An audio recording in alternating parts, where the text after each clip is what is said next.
Hello mga ka-journey, welcome back to my vlog, Jen's Journey. Please like, comment, and share. Follow and thank you. So guys, for today's video, kasabay ng init ng panahon, so sakto maglamaw tayo. So lamaw tawag dito sa probinsya. And of course yung buko ko guys is nakaano na yan siya. Biniyak na, wala na siya sa mismong niyog niya kasi nga nanahingi lang ako ng 2 piraso. Dun sa kuya ko, so maraming salamat sa kuya ko kasi siya sa pagdala nito. So yan, isang araw pa to. So ngayon ko lang naisipan kasi ngayon ako may kasamang kumain dito yung pinsan ko. So sakto dumating yung isang pinsan ko, so dumami na kami. So habang ginagawa namin itong may mga bisita pa akong dumating from Davao City.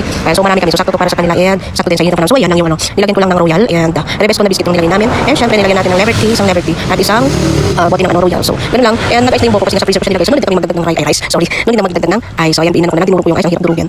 So into the effort yung dalawa. Maraming salamat. So habang nag-iisa ko, so may mga dumating, di ba? Dumami kami. And syempre ubos kahit paano para kaming kumain ng ice cream. Hindi naman nalasahan yung buko. Mas nalasahan ko yung royal at saka biscuit. Kasi dalawang buko lang naman. So hiningi ko lang yun sa ano ko para lang makatikim. O di ba? Parang naglihi. Pasensyahan niyo na ako. O di ba? Dudurugin ko muna yan. Ginamitan ko ng tinidor. Kaso di kayang tinidor. Kailangan ko siya ng sapat na pagmamahal. Gagamitan ko yan dyan ng knife. Di ba? Grabe yung ice. Nagdurug na siya kasi kailangan siyang durugin para maliitin siya. And para mahalo yung buko. Wala na yung buko na tabunan ng biscuit.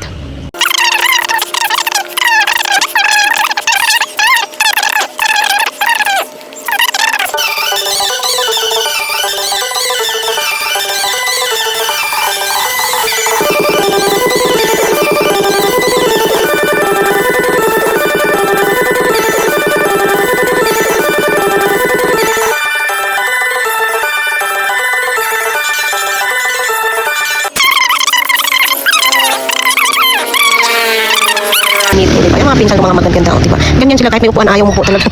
Shout out, diba? So ayan, syempre ako dito sa tabi, kain-kain lang, yan, not bad, and happy Thursday everyone, and thank you for watching. Diba? Masarap naman kahit paano. Ang lamig sakto sa init, diba? Kasi init ng pagmumukha ko dyan, kasi wala pa, mamaya pa ako maligo. Ayan, bye bye everyone.